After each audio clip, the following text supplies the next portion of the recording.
Bonjour à tous. Donc aujourd'hui, on va parler déchets de chantier et notamment des nouveaux dispositifs réglementaires qui ont été mis en place, notamment dans le cadre de la loi AGEC, donc anti-gaspillage pour l'économie circulaire. Euh, donc si ça marche, je vais y arriver. Vous recontextualisez pardon, un petit peu les enjeux liés aux déchets de chantier du bâtiment. Voilà quelques chiffres clés et puis, comme je viens de l'évoquer, les évolutions réglementaires qui vont rentrer en compte dans des semaines assez proches. Le diagnostic PMD, donc il y a le diagnostic produits, équipements, matériaux, déchets, qui est une obligation pour le maître d'ouvrage de diagnostiquer avant toute opération de démolition ou de réhabilitation les déchets qui sont générés par les travaux. Et puis la filière à responsabilité élargie des producteurs qui va être mise en œuvre dès cette année avec une reprise des déchets qui seront produits par les chantiers, par les éco-organismes en charge de cette filière. Donc pour recontextualiser un peu les enjeux liés aux déchets de chantier, donc c'est 42 millions de tonnes de déchets qui sont générés par les chantiers du bâtiment annuellement. Pour vous donner une ordre de comparaison, les déchets des ménages, c'est 38 millions de tonnes, donc on est sur quelque chose qui est plus important. Et puis si on prend l'ensemble des déchets du bâtiment et des travaux publics, on est à 250 millions de tonnes par an. Donc on est sur des tonnages qui sont très importants et qui ont été pendant très longtemps le parent pauvre des politiques publiques en termes de gestion de déchets, malgré les tonnages qu'ils peuvent représenter. Et par ailleurs, on a un objectif national qui découle d'une directive européenne de valoriser 70% de ces déchets qui sont issus des travaux. Donc aujourd'hui, on n'est pas très loin de cet objectif d'un taux de valorisation de 70%, puisqu'on est à 67%, avec quand même des catégories qu'on a beaucoup de mal à valoriser. Donc surtout les déchets inertes, qui sont les déchets de béton, de briques, etc. On a des taux de valorisation qui sont assez importants et c'est des choses qu'on valorise bien, notamment tout ce qui est déchets de béton en sous-couche routière, en granulats recyclés. Et par contre, sur tout ce qui est déchets du second œuvre, donc le plâtre, l'isolant, etc., on a des taux de valorisation qui sont très faibles et c'est des déchets qu'on a beaucoup de mal à recycler actuellement. Et donc c'est pour ça que notamment les pouvoirs publics ont insisté sur des nouveaux dispositifs réglementaires pour améliorer le recyclage et la valorisation de ces déchets, notamment du second œuvre, qui sont actuellement très peu valorisés. Donc, les deux avancées réglementaires et les deux nouvelles obligations réglementaires qui vont être liées à ces déchets de chantier.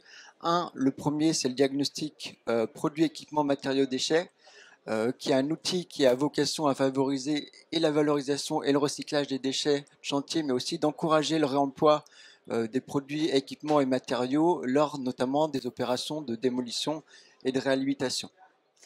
Alors vous aviez déjà un diagnostic déchets qui était obligatoire depuis 2011 et qui concernait toutes les opérations de démolition au-dessus de 1000 mètres carrés. Voilà, et c'était plutôt un dispositif franco-français assez innovant, y compris à l'échelle européenne. Et il avait un objectif assez clair, c'était avant les opérations de démolition de bâtiments, de pouvoir estimer les déchets qui allaient être produits, la quantité de déchets, la typologie de ces déchets, de les qualifier pour pouvoir ensuite les orienter vers les bonnes filières. Donc il devait être réalisé en amont du chantier et aussi on devait à la fin du chantier avoir ce qu'on appelle faire un recollement entre ce qui avait été estimé avant l'opération de démolition et les déchets qui avaient été vraiment générés à la fin du chantier. Dans la réalité, c'est un dispositif, ce premier diagnostic d'échec qui a été assez peu suivi, malgré une obligation réglementaire, et assez peu contrôlé. Donc il a été assez peu utilisé, on a assez peu eu de retour, et il n'a pas, cet outil, qui était pourtant important, n'a pas eu les retombées espérées. Et donc, malgré tout, quand on en parle aux maîtres d'ouvrage, aux professionnels du déchet, aux entreprises de déconstruction, de réhabilitation, ils disent que c'est un outil nécessaire et utile et qu'on ne pourra pas améliorer la gestion des déchets de chantier sans un diagnostic préalable avant démolition ou réhabilitation pour pouvoir quantifier, qualifier les déchets qui seront produits et les orienter vers les filières et que c'est une étape primordiale. Et donc le législateur a décidé euh, de plus contraindre les maîtres d'ouvrage avec un nouveau diagnostic donc, qui s'appelle plus seulement diagnostic déchets, mais diagnostic produits, équipements, matériaux, déchets, puisqu'il ne s'intéresse pas non seulement aux déchets, mais à l'ensemble des équipements, produits et matériaux qui pourraient être réemployés lors d'une opération de démolition et de réhabilitation, par exemple des fenêtres qui pourraient être démontées et réutilisées, des sols, etc. Euh, Par ailleurs, son périmètre a été étendu. Le diagnostic déchets, auparavant, donc le diagnostic déchets de 2011, concernait uniquement les opérations de démolition de plus de 1000 m². Et aujourd'hui, le périmètre de ce nouveau diagnostic englobe aussi toutes les opérations de réhabilitation. Donc c'est démolition et réhabilitation. Et il doit aussi estimer les quantités de déchets à venir, identifier les filières de valorisation où ces déchets peuvent être orientés, et surtout, la nouveauté, il doit identifier les produits, équipements qui sont potentiellement réemployables et qui pourraient être réemployés et réutilisés sur d'autres chantiers, revendus, etc. Voilà, donc comme le diagnostic déchets, il est obligatoire. La nouveauté, c'est que aujourd'hui, il sera obligatoire et il sera réalisé en amont des dépôts de demandes d'autorisation d'urbanisme et notamment avant les demandes d'autorisation de démolition de bâtiments, etc. Ça sera un préalable. Donc pour les bâtiments de plus de 1000 m², y compris les réhabilitations. Et puis en fin de chantier, il y aura une obligation de donner un formulaire de récolement. Donc pour comparer ce qui a été estimé au début de chantier et ce qui a été produit en fin de chantier, et le CSTB, donc qui est le Centre scientifique et technique du bâtiment, met en place une plateforme où ces formulaires devront être déposés. Donc, quand vous réalisez le diagnostic, vous allez déposer le diagnostic sur la plateforme du CSTB et à la fin de votre chantier, une fois que pour déterminer les quantités réelles et comparer ce qui a été fait, redéposer sur le CSTB, ce qui permettra aussi euh, d'avoir de la donnée, d'avoir une meilleure visibilité sur ce qui se passe de chantier et avoir des retours d'expérience sur ce qui est faisable, les difficultés, etc. Et donc, ce diagnostic sera obligatoire au 1er janvier 2023. Initialement, il devait rentrer en obligation au 1er janvier 2022. Les décrets d'application ont eu un peu de mal à sortir. Et puis, la plateforme du CSTB n'est pas encore tout à fait opérationnelle. Et donc, elle devrait l'être au 1er janvier 2023. Voilà, donc, et je l'ai dit, hein, mais la plateforme qui sera mise en place par le CSTB, donc elle doit permettre aux maîtres d'ouvrage de respecter leurs obligations réglementaires. Elle doit aussi permettre de mettre en visibilité les matériaux et produits qui seraient potentiellement réemployables sur chantier, comme une bourse aux matériaux, aux produits, en disant, voilà, sur mon chantier, j'ai identifié un certain nombre de produits et équipements qui seront réemployables et avoir une espèce de bourse et dire que des entreprises pourraient dire bah, sur le chantier, je vois qu'il y a un certain nombre de produits qui pourraient m'intéresser, peut-être que je pourrais venir les récupérer afin de favoriser le réemploi. Voilà, et puis d'organiser un retour d'information aussi sur une maître d'ouvrage qu'ils ont rarement sur comment sont gérés leurs déchets de chantier à la fin de chantier avec le formulaire de recollement en leur disant eh oui, on vous avait prévu initialement dans notre cahier des charges un taux de valorisation de 60-65%. Est-ce que c'est vraiment le cas? Est-ce que c'est les bonnes quantités de déchets qui ont été produits? Est-ce qu'il n'y a pas une mauvaise surprise, etc.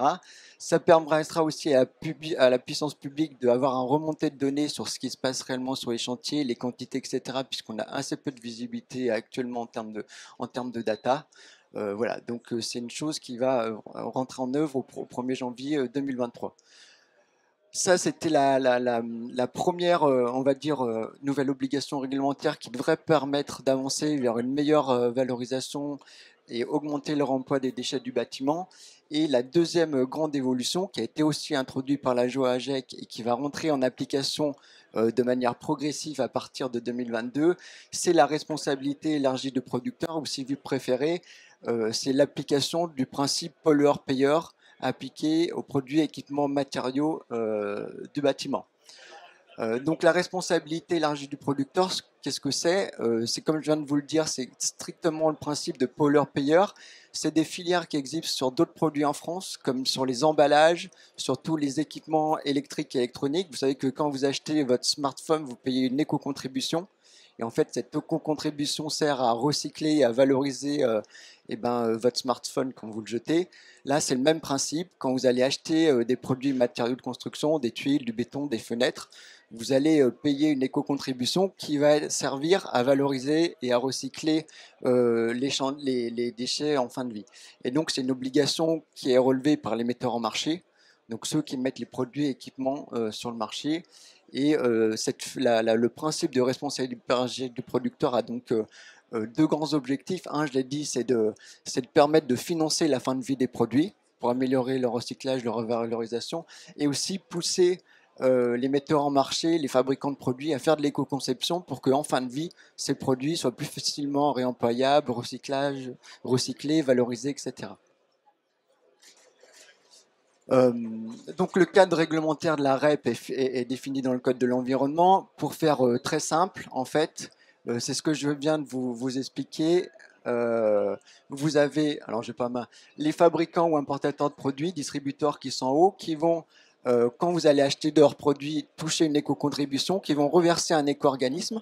Donc aujourd'hui, vous avez 4 éco-organismes qui sont agréés. Et c'est cet éco-organisme qui va avoir en charge de gérer les déchets de chantier quand ils seront produits. Donc avec le financement des distributeurs et des fabricants de produits, donc l'éco-contribution que vous aurez payée quand vous achetez un produit va financer la fin de vie de ces produits, la collecte sur chantier, le recyclage, etc.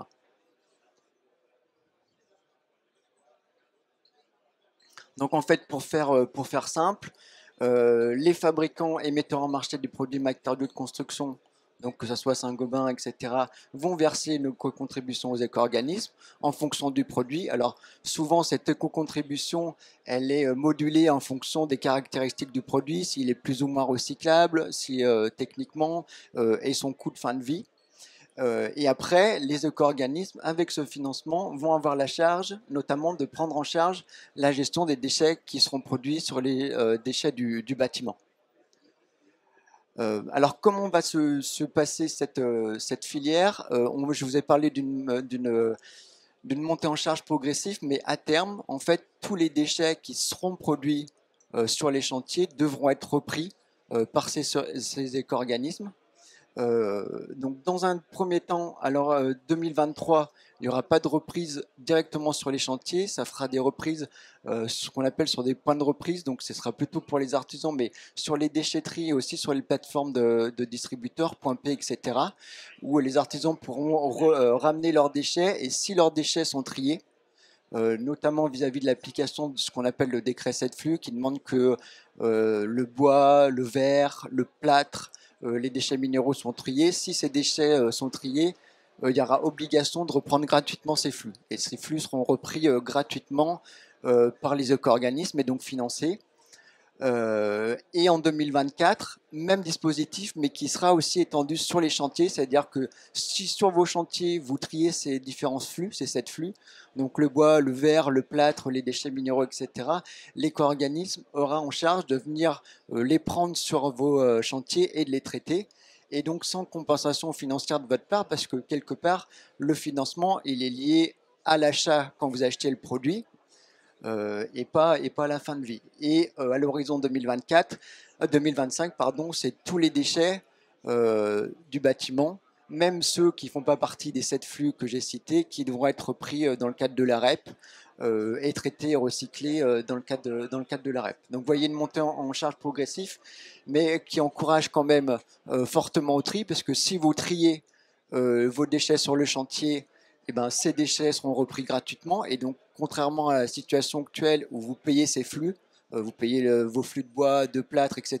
qui sont générés sur les chantiers, demain, à l'horizon 2024, ces flux seront repris par les éco-organismes pour être traités et recyclés, et une reprise sans frais pour les générateurs de déchets. Voilà, donc vous avez 4 éco-organismes qui ont été agréés par les pouvoirs publics pour prendre en charge ces déchets. Un premier qui est Valobat, qui gère et les déchets minéraux et tout ce qui est déchets du second œuvre. Valdelia et Ecomaison qui gèrent plutôt les déchets du second œuvre, bois et métaux compris en fait, et puis Ecominéraux qui gère plutôt les déchets inertes minéraux. Donc voilà, c'est ces quatre éco-organismes qui vont devoir mettre en application ce que je vais vous présenter. Un, prendre en charge les éco-contributions lors de l'achat des produits pour pouvoir financer la fin de vie des produits, équipements et matériaux de construction du bâtiment. Et j'ai fini. J'espère que ça a été clair. Et si vous avez des questions, plaisir d'y répondre.